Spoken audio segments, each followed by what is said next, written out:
اقتدار. کوئی سیٹ مل جاتی ہے جب انسان کو تو اس کے پیر زمین پر نہیں رہتے ہیں. وہ سمجھتا ہے میں بہت کچھ ہو گیا, میرا کوئی کچھ نہیں بگاڑ سکتا ہے. اب وہ اپنے اس روب میں ہی رہتا ہے. یہ کبھی مت سمجھنا.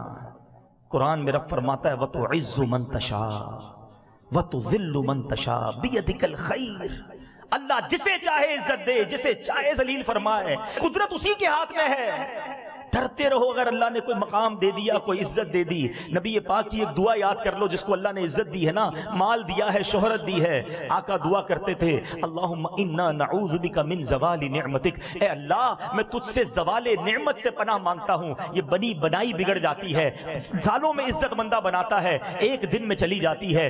جناب منہ لگانے کے لیے کوئی تیار نہیں ہوتا, انسان سے ایسی غلطی ہو جاتی ہے. میں یہاں ایک مشورہ دینا چاہوں گا. مختلف شعبوں سے تعلق رکھنے والے لوگ موجود ہیں, سیاسی پارٹی کے لوگ بھی ہیں, بزنس کمیونٹی کے لوگ بھی ہیں. دیکھو اللہ نے اگر آپ کو مال دیا ہے, عزت دی ہے, اقتدار دیا ہے, زندگی میں ایسی زندگی گزارنا کہ کسی کی دل آزاری نہ ہو, کسی کا حق تلف نہ ہو جائے, کسی پر ظلم نہیں کرنا. ورنہ میں آپ کو حدیث پاک سنا رہا ہوں. میرے آقا فرماتے ہیں جس کا مضمون ہے کہ مظلوم کی دعا یہ عرش تک جاتی ہے, مظلوم کی دعا یہ ضرور قبول ہوتی ہے. مظلوم کے ساتھ اللہ تبارک و تعالی ہوتا ہے. آج ہم کہتے ہیں اس کے ساتھ کون ہے, اس کے ساتھ تو 2 ووٹر بھی نہیں ہے, یہ میرا کیا بگاڑ لے گا. یاد رکھنا اگر تم نے ظلم کیا ہے اور اس نے ہاتھ اٹھا دیے تو یہ دعا اب عرش تک جانی ہے, اب اللہ تک پہنچنی ہے, اب اس کے ساتھ رب نے ہونا ہے. اب مظلوم کا ہاتھ ہوگا اور ظالم کا گریبان ہوگا.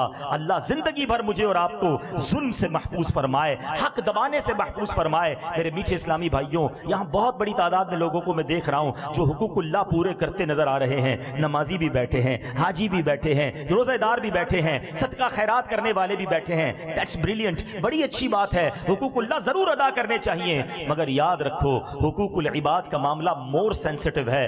اللہ کی کوئی نافرمانی 70 سال تک کرے, ایک سچی توبہ کر لے, وہ رحمان ہے, وہ ایک بار میں سارے گناہ معاف فرما دیتا ہے. مگر اگر کسی نے بندے کے حق دبائے ہیں, دل توڑا ہے, مال دبایا ہے, زمین پر قبضہ کیا ہے, ظلم کیا ہے, اب اللہ سے بھی معافی مانگے.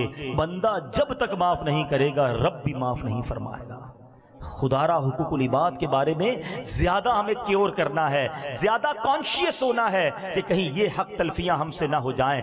صلو علی الحبیب صلی اللہ تعالی علی محمد. مجھے اپنی اور ساری دنیا کے لوگوں کی اصلاح کی کوشش کرنی ہے انشاءاللہ.